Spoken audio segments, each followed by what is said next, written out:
y puede ocurrir en cualquier lugar a lo largo del esófago. Es poco frecuente y va a representar un 7% de todas las neoplasias digestivas.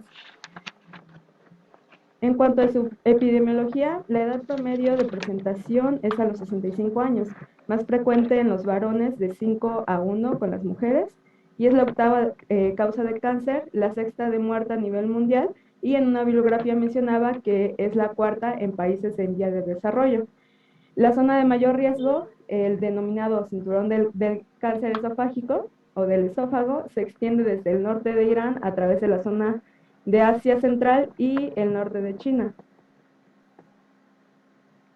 En cuanto a su histología, vamos a tener varias, pero hay dos que son muy frecuentes, que es el carcinoma epidermoide, que se da en el tercio superior y medio del esófago y presenta diferenciación escamosa, caracterizada microscópicamente como queratinocito-like, con puentes intercelulares y o queratinización, que es este que tenemos aquí. Y pues también vamos a tener el adenocarcinoma. Esta es la histología más frecuente actualmente. Antes lo era el carcinoma epidermoide, pero pues ya cambió y ahora es el adenocarcinoma. Y este se da en el tercio inferior y presenta diferenciación glandular que se origina en la mucosa de Barrett. Otros tipos histológicos que son raros son carcinoma adenoscamoso, el leiomiosarcoma y carcinoma de células pequeñas y bueno, también el sarcoma de Kaposi. Pero pues como les mencioné, estos dos son los más comunes y el adenocarcinoma es la histología más común. Entonces, pues recapitulando, el sitio anatómico más frecuente va a ser entonces el tercio distal y la patología adenocarcinoma. Y aquí lo tenemos, que sería la patología más común. Y aquí está el carcinoma epidermoide, que sean los primeros 2/3. En cuanto a los factores de riesgo, vamos a tener varios, pero los vamos a dividir pues exactamente por la histología, que sería el carcinoma epidermoide y el adenocarcinoma. En el carcinoma epidermoide, que recordemos en el tercio superior y medio, pero normalmente, bueno, decía alguna bibliografía que se suele diagnosticar más en el tercio superior del 10 a 15%. Sus factores de riesgo van a ser tabaquismo y alcoholismo prolongado en un 75%, una dieta con nitrosaminas, carnes rojas, deficiencia de zinc. También se puede dar por el consumo de bebidas calientes que está por encima de los 65 grados o malnutrición. También la calaricia esofágica, gastritis atrófica y se llega a relacionar con el BPH, específicamente más el 16 y 18. Bueno, aquí su exposición no es directamente en el esófago, pero hace un proceso inflamatorio y al querer reparar pues el epitelio pues es un factor desencadenante y está relacionado en un 20 a 40%.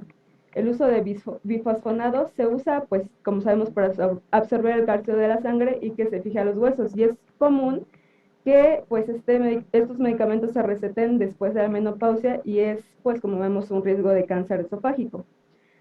También antecedentes de cáncer de cabeza y cuello por la radiación en el tratamiento y pues también la recurrencia en los ganglios locorregionales. También se relaciona con la pobre higiene oral. Y en adenocarcinoma, que es en el tercio inferior, el factor principal, bueno, aquí nos menciona el reflujo gastroesofágico y el esófago de Barrett, que es el principal factor de riesgo tras un reflujo gastroesofágico y que puede provocar pues una metaplasia de la mucosa, y que esta es la lesión precursora pues más importante del adenocarcinoma. Y esta metaplasia se ha encontrado que en un 80% de los pacientes está presente. También se relaciona con el tabaquismo y alcoholismo, pero aquí es mayormente el tabaquismo en un 40%. También con la obesidad, síndrome de Soler-Ellerson y los fármacos, que aquí sería más como un consumo prolongado de antiácidos, nitroglicerina, agonistas beta-adrenérgicos y benzodiazepinas. Bueno, aquí les pongo una pequeña tabla con las cosas más relevantes de lo que les acabo de mencionar. En cuanto a su etiopatogenia, que son los factores de riesgo, la relación hombre-mujer, que sabemos que es más común en los hombres, la localización que ya sabemos, los principales factores de riesgo, que es tabaco, alcohol, el carcinoma escamoso y el reflujo gastroesofágico en adenocarcinoma y las enfermedades que pues ya lo predisponen. En cuanto a su clasificación, podemos clasificarla en tres. Dos de ellos ya lo vimos. Este es el que no hemos visto, que es según su función del sistema TNM, que pues la T se va a referir al tumor primario, la N a la afectación ganglionar y la M de metástasis a distancia. Y pues ya conocemos la clasificación por su histología en epidermoide y adenocarcinoma y por su localización en el tercio proximal, medio o distal. Y aquí vemos los dos cuadros en donde vemos la clasificación TNM según el tipo de histología, y conforme va avanzando es cada vez más grave el estadio y por lo tanto es más difícil la sobrevida del paciente, así como el tratamiento que veremos más adelante. Ay, perdón. Aquí pues no les pongo con el propósito de que se lo aprendan, o no sé si realmente nos tenemos que aprender o no, pero pues básicamente no es tan diferente las tablas, solo es aquí dependiendo del grado o bueno, la afectación. Por ejemplo, T1 vemos hasta dónde invade, que sería la lámina propia y la muscular de la mucosa, la T2 que invade la muscular propia, como vemos, y pues aquí en T3 ya invade hasta la adventicia. Y pues aquí ya les había mencionado de AN de nódulos linfáticos. Aquí anteriormente había tablas en los que no nos mencionaban como tal esto. Aquí ya estas tablas actualizadas nos mencionan hasta cuántos ganglios son los, bueno, los nódulos linfáticos, hasta cuántos son los afectados. Y pues ya la metástasis si hay o no hay metástasis. El grado histológico si es poco diferenciado o no tiene diferenciación, y pues los estadios dependiendo de estas TNM. El cuadro clínico, vamos a tener que los pacientes van a presentar disfagia y el 75% de estos pacientes va a acudir por ello. También la pérdida de peso corporal de 3 a 6 meses de evolución, y esto pues ya nos habla como tal de una enfermedad localmente avanzada. En conjunto, la disfagia y la pérdida de peso, estas se presentan en 90% de los pacientes. También se puede presentar odinofagia, dolor retrocernar o epigástrico, regurgitación por pues justamente el estrechamiento de la luz esofágica secundaria a un crecimiento pues tumoral. Y la disnea, ya que la tumoración puede llegar a desplazar la tráquea y pues va a faltar el aire. También debemos de saber que en la mayoría de ocasiones en el carcinoma epidermoide no se suelen presentar estos síntomas específicos, pero suele referir los pacientes un cosquilleo y se suele detectar pues de manera incidental en una gastroscopía. Aquí vamos a tener ya síndrome de Horner, que es cuando pues afecta un solo lado de la cara por la interrupción de la vía nerviosa del cerebro hacia el rostro, en donde se va a mostrar pues una pupila con miosis, ptosis palpebral y anhidrosis o poca sudoración del lado afectado, ronquera por afectación del nervio recurrente laringio, adenopatías supraclaviculares, fístula traqueoesofágica, que si el cáncer de esófago es lo suficientemente grande para condicionar la fístula traqueoesofágica, pues ya estamos en problemas porque es una urgencia quirúrgica, porque se tiene que resolver, ya que puede haber una broncoaspiración. Y estos que les acabo de mencionar, pues suelen ser indicativos ya de una lesión muy avanzada y no resecable. También puede presentarse hemorragia, que esta es difícil de presentarse en los dos primeros tercios, pero sí en el tercio inferior. La astenia, pues por el cansancio y fatiga por el consumo justamente del cáncer. Tos, singulto, que es el hipopersistente, que se da porque pues el tumor como para causar una metástasis en los ganglios linfáticos paraesofágicos, y esto pues llega a tocar el nervio laringio recurrente. También la citis por carcinomatosis peritoneal, que es la enfermedad metastásica al peritoneo por cáncer de estómago y esófago también. La disfonía, el derrame pleural, pues ya nos habla de una etapa clínica 4, y pues en sí va a haber dolor en relación con la metástasis que haya.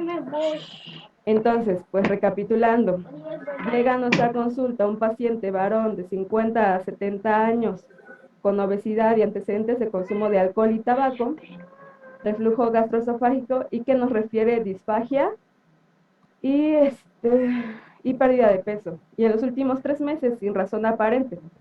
Ya nosotros desde ahí tenemos que estar sospechando de cáncer. En cuanto a su fisiopatología, igual vamos a dividirlo en carcinoma epidermoide y adenocarcinoma. El epidermoide suele crecer sobre las masas polipoideas excrescentes, sobre placas o directamente sobre el epitelio, por lo que a veces son desapercibidas en las endoscopias y se suele usar una tinción de Lugol. Como que tengo duda porque decía en una bibliografía que sí se usaba la tinción de Lugol, pero últimamente ya no, más adelante se los voy a mencionar. Porque pues esta tinción de Lugol marca o pinta el epitelio con glucógeno, que es el epitelio normal, sabiendo que las células tumorales no se van a teñir porque pues no tienen este glucógeno. También las lesiones más avanzadas suelen ser infiltrativas, ulceradas o circunferenciales. Igual más adelante les voy a mostrar unas imágenes donde vamos a ver estas lesiones infiltrativas, ulceradas y circunferenciales. También suele invadir la mucosa ya en estadios iniciales y puede extenderse a lo largo de la pared del esófago. En adenocarcinoma, la mayoría suele originarse cerca de la unión gastroesofágica y como ya vimos se relaciona con la presencia del esófago de Barrett. Cuando se origina sobre el esófago de Barrett, se suele presentar como úlcera, un nódulo o la alteración visible de la mucosa. Los que no se originan sobre un esófago de Barrett acostumbran a formarse sobre una úlcera, una placa o un nódulo cerca de la unión gastroesofágica. En cuanto a su diseminación, vamos a tener tres, pues la contigua, hematógena y linfática. En la contigüidad, pues tenemos al callado aórtico, la carina, la tráquea, que suele ser esta la más afectada, y el diafragma. En cuanto a la hematógena, aquí también, en cuanto a los porcentajes, está un poco reñido cuál es el más afectado, ya que en hígado decía que 30%, pero en otra bibliografía encontré de 10 a 20%. En pulmón, 30-40%. En hueso, médula ósea, va a infiltrar en un 40%. En cuanto a la linfática, vamos a tener que se va a diseminar a esófago cervical en los ganglios supraclaviculares y yugulares. En cuanto al esófago torácico alto y medio, a los ganglios mediastínicos, paraesofágicos, pericardinales, periaórticos, pericárdicos y celíacos. En cuanto al esófago bajo, los ganglios del tronco celíaco y perigástricos. Y pues estas diseminaciones van a ser pues fáciles de alguna forma porque si el cáncer, por ejemplo, es adenocarcinoma, es fácil que se vaya a diseminar, ya que los pacientes no suelen llegar como a las primeras etapas de la enfermedad, suelen llegar casi siempre a etapas ya avanzadas. En cuanto al diagnóstico, eso es lo que les mencionaba de las imágenes, ahorita las vemos. Debemos realizar pues la historia clínica porque como ya vimos nos da muchos datos para empezar a sospechar de cáncer. Tenemos a la endoscopía con toma de biopsia y el cepillado lesional que nos va a dar o nos va a llevar al diagnóstico en un 90%. Y pues aquí en el diagnóstico, según el protocolo, sería una endoscopía con toma de biopsia y una tomografía al menos de tórax y abdomen simple y contrastada. Y según la etapa, veríamos lo que ya les comenté un poco anteriormente, que vamos a ver pues en cáncer temprano las placas superficiales, nódulos o ulceraciones. En las lesiones ya avanzadas, pues vamos a ver justamente la estenosis esófago, las masas ulceradas, que pues, desgraciadamente es la etapa avanzada en donde la mayoría de pacientes se llega a presentar, y las masas circunferenciales, que ya les había mencionado. Aquí, aquí yo encontré una bibliografía en donde nos dice que aquí ya entraría el ultrasonido endoscópico, en donde pues ya se va disminuyendo la luz del esófago y se ve, la disminución del esófago, y también se puede llegar a ver la úlcera y también tomar muestra de los ganglios linfáticos locales para decidir si se hace la resección o se da quimiorradio, según se vea el estudio. Pero saber los diagnósticos, pruebas diagnósticas que nos pueden ayudar también. Aquí es lo que les mencionaba, el estudio de bario o esofagografía varitada. Y pues este estudio ya habíamos visto que tiñe el esófago, bueno, la mucosa, y no tiñe a las células cancerígenas, pero también mencionaba que este estudio se utiliza cuando no tenemos la posibilidad de una endoscopía y pues actualmente solo se usa para el análisis de los segmentos estenóticos, cuando se valora la colocación de una prótesis por disfagia también. También tenemos la radiografía de tórax, que sirve para descartar otros procesos más frecuentes, como son las neoplasias de pulmón. Al mismo tiempo, también permite descartar las metástasis en el parenquima pulmonar. En determinadas complicaciones también se puede utilizar para descartarlas, como la neumonía aspirativa o derrame pleural, o pues ver esas complicaciones.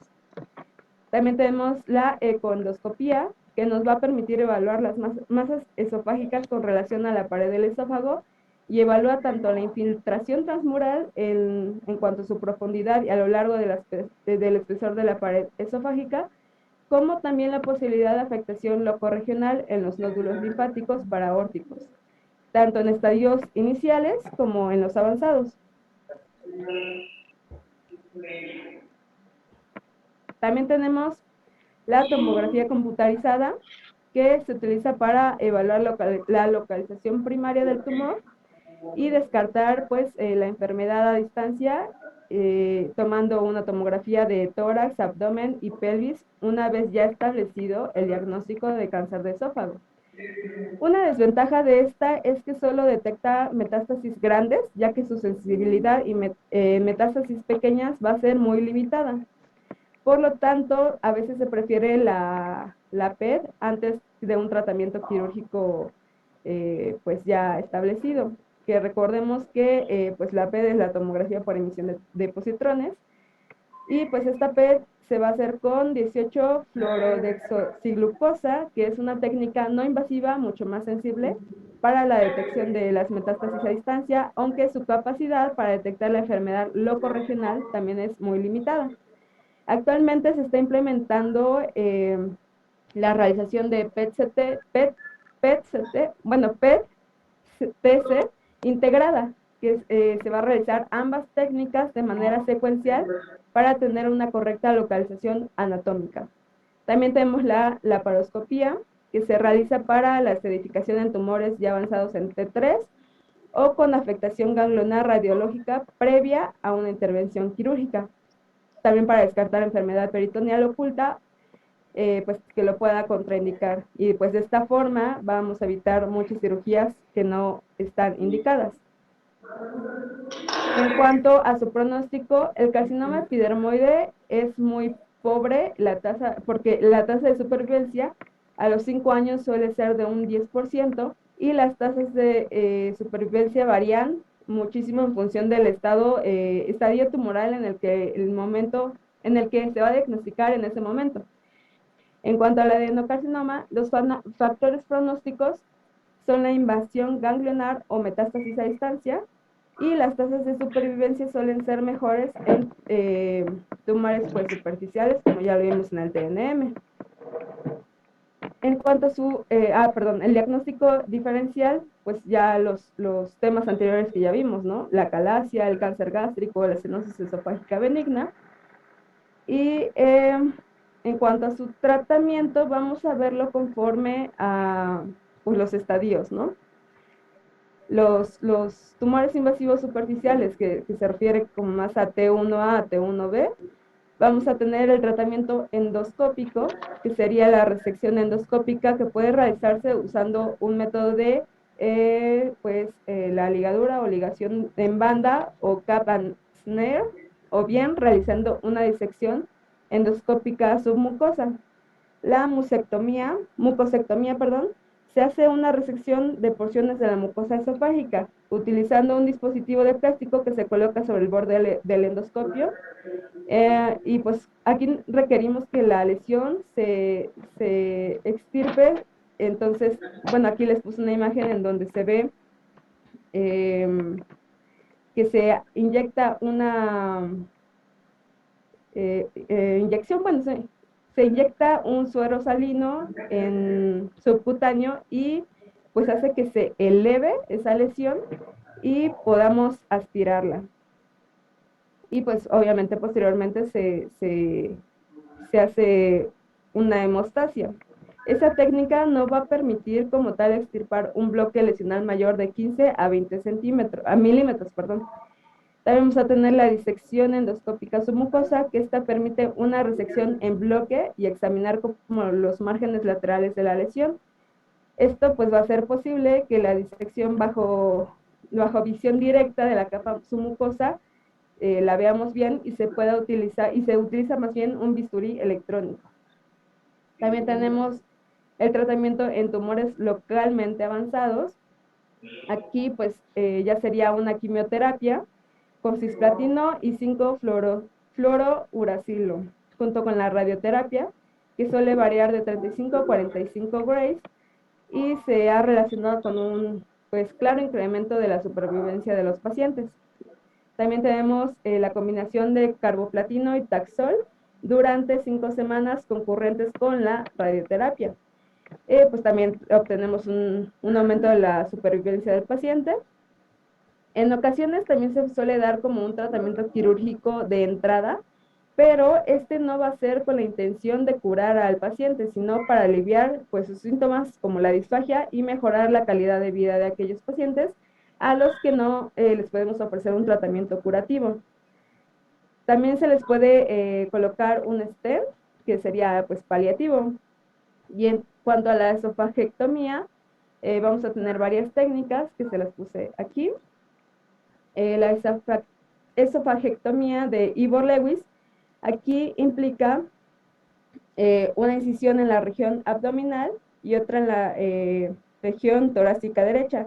Se saca el estómago a través de la incisión abdominal, se extrae el esófago y se realiza una linfadectomía a través de la incisión torácica, pues realizando posteriormente la anastomosis esofagogástrica intratorácica. También tenemos la esofagectomía transyatal, que se realiza, se realizan, no sé, ahí está, se realizan incisiones abdominales en la región, aquí está la imagen, abdominales, y en la región laterocervical izquierda.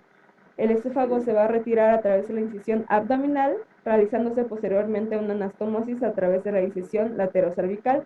Y con esto pues vamos a evitar una toracotomía, pero hay menor visualización del lecho tumoral y pues limita la visualización de los nódulos linfáticos. También tenemos la esofagectomía triincesional, que se usa pues la parotomía, toracotomía y una incisión cervical, que permite pues la realización de una linfadenectomía de los nódulos linfáticos abdominales y torácicos. La anastomosis cervical suele realizarse del lado izquierdo para disminuir el daño del nervio laringeo recurrente, que es esta imagen que les puse aquí, que tenemos las 3 incisiones. Y pues la más escrita, o lo que yo entendí que era la más común, es la esofagectomía mínimamente invasiva, en donde hay un acceso toracoscópico del tórax y laparoscópico en el abdomen para intentar conseguir pues una máxima resección del esófago.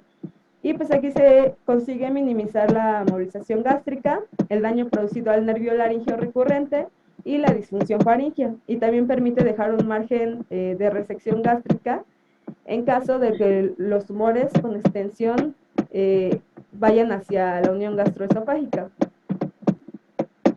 En cuanto al tratamiento de los pacientes con una enfermedad irresecable, inoperable o metastásica, el tratamiento para la enfermedad localmente avanzada pero irresecable sigue siendo pues el anterior que ya vimos, con quimio-radio, aunque no se consigue tasas de supervivencia mayores a 15%. También tenemos la terapia endoscópica, como pues son los dilatadores esofágicos que les puse aquí en la imagen, con balón para intentar aliviar los casos de disfagia por obstrucción local. También tenemos la colocación del stent de metal autoexpandible, que ya les había mencionado anteriormente, para mejorar los síntomas, aunque también se ha hablado pues de sus efectos secundarios, que puede ser la migración de este stent. perdón, bueno, sí les habla de la migración del stent que tendría que ser pues retirado una vez que se haya desplazado. También se habla del dolor y una posible perforación esofágica. Por lo tanto, no se recomienda poner al inicio del diagnóstico, porque pues al momento de que nosotros damos quimio radio, se va a ver una reducción del tumor y esto va a producir justamente que se vaya a desplazar el stent. Ah, bueno, y aquí les pongo unos diagramas en los que vemos los tratamientos según los estadios en la enfermedad y pues sus características histológicas. Y vemos aquí que en el primer diagrama eh, es para los tumores con displasia de alto grado en T1 y T2, en donde el tumor va a invadir la lámina propia y la muscular o la muscular de la mucosa y que tenga o no nódulos linfáticos, pero que no tenga una metástasis a distancia.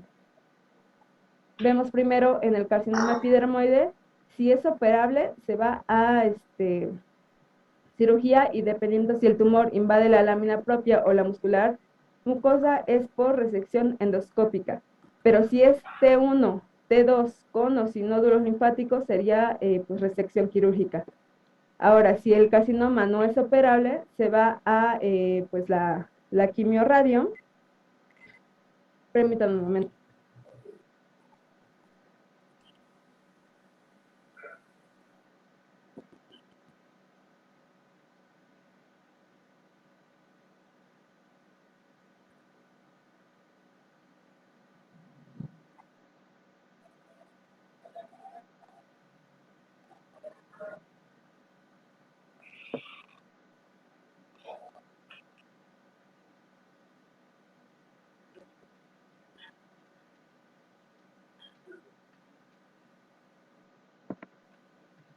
Bueno, mientras regresa su compañera, ¿estudiaron algo de cáncer de esófago?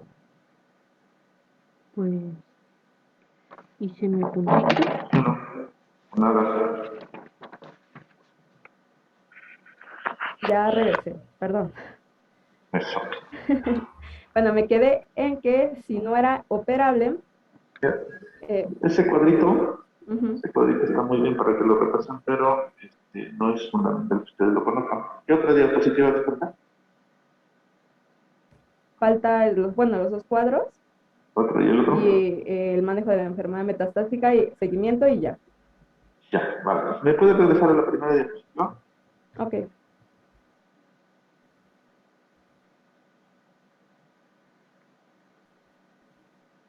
Bueno, la segunda. Bueno, solo para recapitular, acuérdense, creo que por definición todos sabemos que es el cáncer de esófago, ¿no? Es una alteración maligna de este órgano. Acuérdense que es muy poco frecuente, más o menos en algunos mencionan que es la octava o la sexta causa de muerte, porque desafortunadamente no se tiene mmm, tanta sobrevida. Es una enfermedad letal. Entonces es difícil predecir en algunas zonas este tipo de estadística. Pero lo que ahí pone su compañero es esta causa de muerte y por qué es más frecuente en los pacientes en desarrollo. No exactamente por esa definición. Les digo esto porque, por ejemplo, en Estados Unidos no es tan frecuente. Es más común en otros países como en las zonas orientales, incluso África. Es más frecuente que Estados Unidos. Incluso es 10 veces más frecuente, o se calcula que es 10 veces más frecuente que en Estados Unidos. Entonces, como tal, ponerla como expuesta causa en países en desarrollo no está muy bien definido. ¿Vale? Es más frecuente, así como lo puso aquí la compañera, una incidencia en el cinturón que es en Asia y China, aunque también en algunas zonas de África es más frecuente. ¿Vale? Entonces, acuérdense. Octava causa en cáncer, sexta causa de muerte a nivel mundial, y es más frecuente no exactamente en los países desarrollados, sino es para aprender que es en el cinturón del cáncer de esófago, que es en Asia y China. ¿Vale? Wendy, ¿qué leíste en México? ¿Qué tan frecuente es en México? Sí, había estado como consultando que sí era como la octava causa de muerte en el mundo y en México sí era frecuente porque justamente cuanto a los factores de riesgo, cumplimos varios y pues justamente es como alta en México. Alta, más o menos. Bueno, no es tanta. En México ocupa menos del 1% de las causas de muerte por cáncer y más o menos es más común, igual que en otras latitudes, en los hombres, y se han reportado más o menos cerca del 1% de fallecimientos por esta causa, entonces tampoco es tan frecuente, ¿vale? Es que tenemos más o menos la misma epidemiología en Estados Unidos, es más frecuente en otras zonas. Vale, me paso a la siguiente. Ok, cambios histológicos, pues ya se lo mencionó su compañera. Pasan a la siguiente por el cuadro clínico.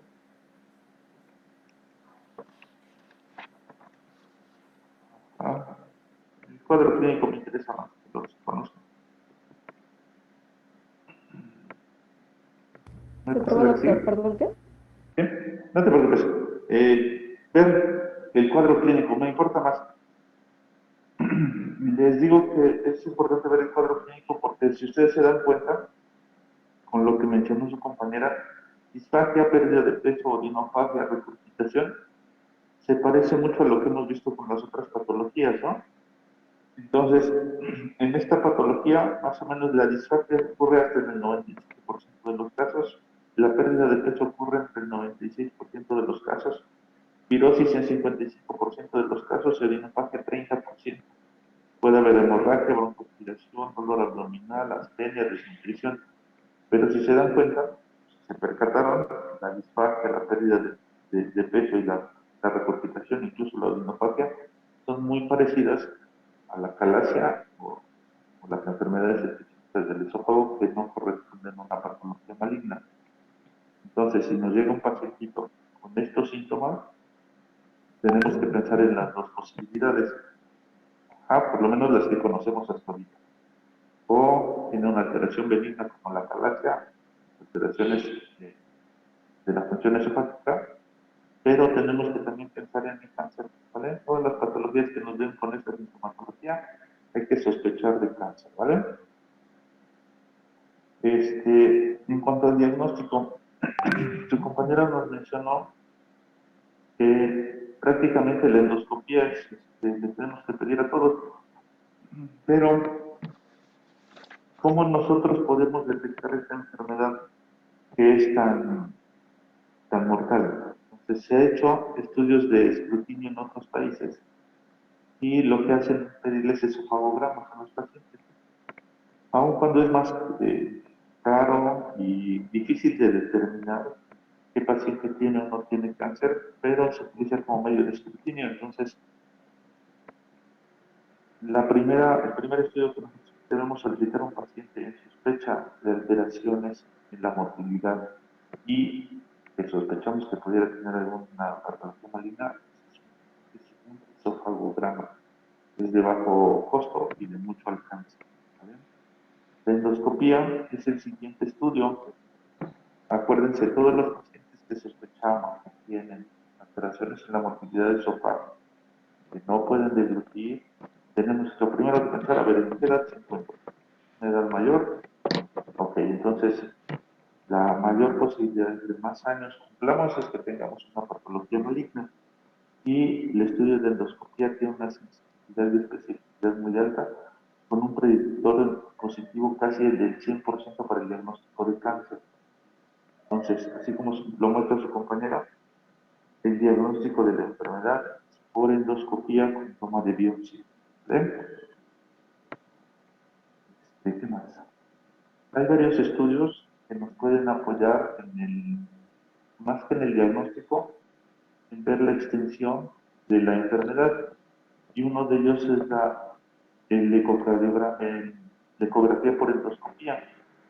Así como lo muestra la imagen que puso su compañera, nos dice qué tantas capas está abarcando el tumor en el momento del estudio.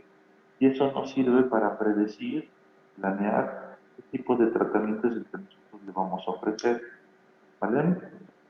Es muy importante que ustedes conozcan, su compañera se los mencionó, aunque es un poquito amplio, conozcan la clasificación TNM.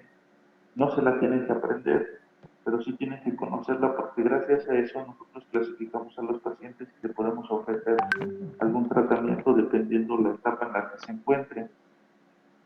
¿Vale?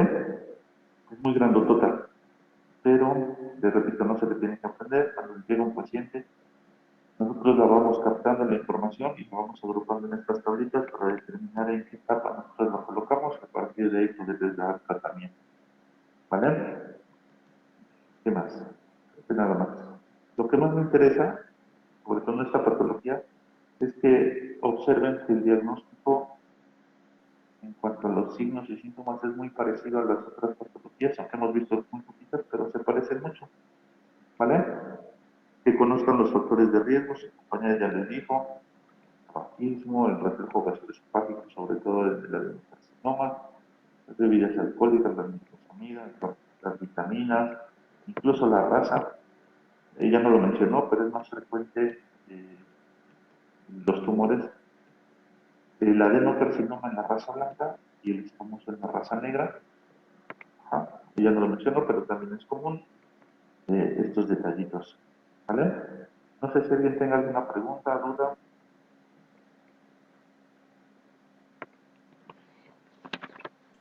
Yo, doctor. Bueno, es que no sé si, bueno, no alcancé a escuchar bien la parte de diagnóstico cuando mencionó que el principal sería el esofagograma y después sería la endoscopía.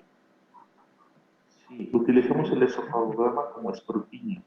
Ajá. No sé si tenga claro el término, pero en todos los pacientes, cuando nosotros queremos que una enfermedad disminuya su incidencia en una población, tratamos de hacer estudios para hacer diagnósticos tempranos. Por ejemplo, en el cáncer del cervicouterino hacemos Papa Nicolau, por ejemplo, ¿no? En este caso, no tenemos que hacerle endoscopía a todo el mundo, pero sí, ante la primera sospecha, nosotros hacemos esofagogramas. En Estados Unidos es más común que se hagan estos estudios, aunque son caros, y aunque no se ha visto que tenga una reducción suficiente, pero es lo que tenemos más a menudo a la mano. Entonces, es lo que se recomienda. De primera instancia, un esofagograma para el diagnóstico de otras patologías y posteriormente la endoscopía. La endoscopía es el estándar de oro para el diagnóstico de esta enfermedad, obviamente con la toma de biopsia y de... ¿Sí?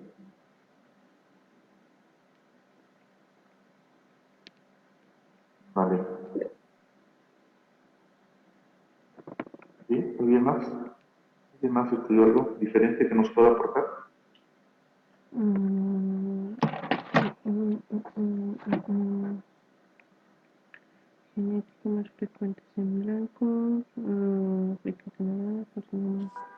Yo tengo una pregunta, doctor, de los valores de los porcentajes que había mencionado, los síntomas más comunes, ¿los podría repetir? Ah, De la pirosis, pérdida de peso y la disfagia, por favor.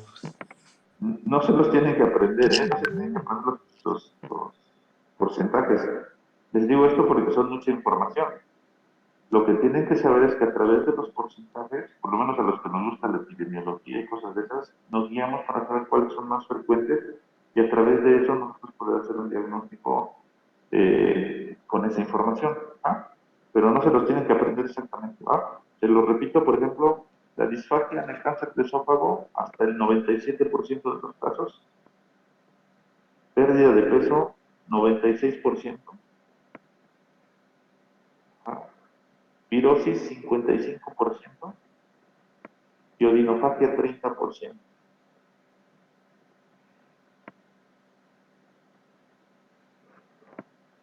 ¿Vale? Sí, gracias. ¿Vale? ¿Alguien más? ¿Vale? Eso me hace pensar que no leyeron el tema. No.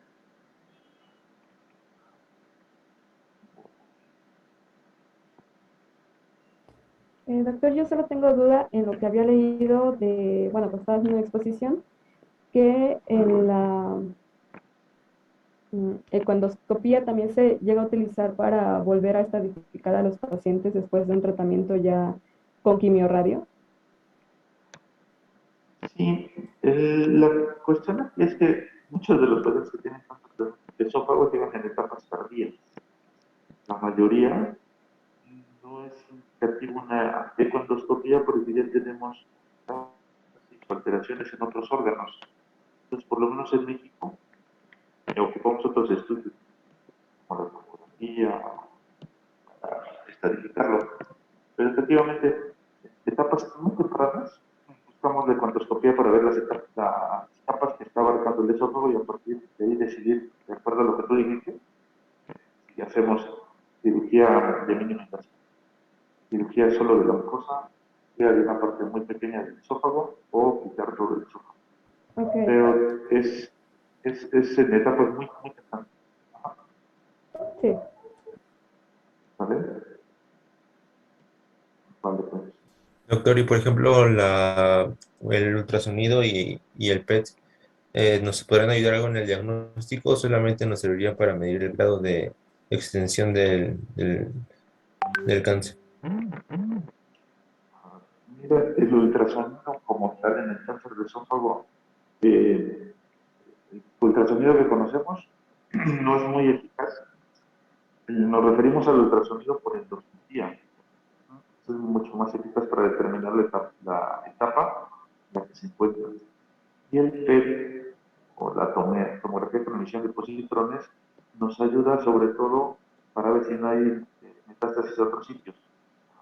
De hecho, es una indicación no solo de este tumor, sino de otros. Cuando nosotros hacemos una resección del tumor y nosotros consideramos que lo quitamos a todo, les mandamos a hacer un PET para determinar si no hay extensión en los órganos. Como su compañero lo dijo, se utiliza un elemento donde, a través de un elemento de la glucosa, donde los tumores toman ese elemento, porque tienen un mayor metabolismo. Cuando se hace la tomografía, lo que pinta es la actividad que tiene el tumor con ese metabolismo. Por lo tanto, se pinta en lugares donde hay mayor metabolismo de ese elemento. Si hay mayor metabolismo de ese elemento, se infiere que hay tumor en esa zona. No sé si con eso quedó bien. Sí, sí quedó claro. Gracias, doctor. Vale. Bueno, si no tienen otra pregunta, el viernes me toca dar clase a mí, yo se las voy a dar, ¿vale? Entonces, hay que leer bien el tema. De este tema les voy a mandar en unos 5 minutos, les mando la liga para que contesten el cuestionario. Y el viernes se las mando antes de la clase, para que por favor lo contesten. Unos 5 o 10 minutitos antes se las mando, contestan. No se tienen que apurar, ¿eh? Les dejo 10, 15 minutos, dependiendo cómo esté extenso el cuestionario, para que lo contesten con calma. Sí, doctor, gracias. El de hoy cierro el cuestionario a las 9 de la mañana, ¿verdad? Entonces tienen suficiente tiempo para contestar. ¿Sí? De acuerdo, doctor. Gracias. Vale. Sí, doctor, gracias. Vale, nos vemos el viernes. Pónganse a estudiar, por favor. Hasta luego. Hasta luego, doctor. Vale. Hasta luego. Hasta luego, doctor.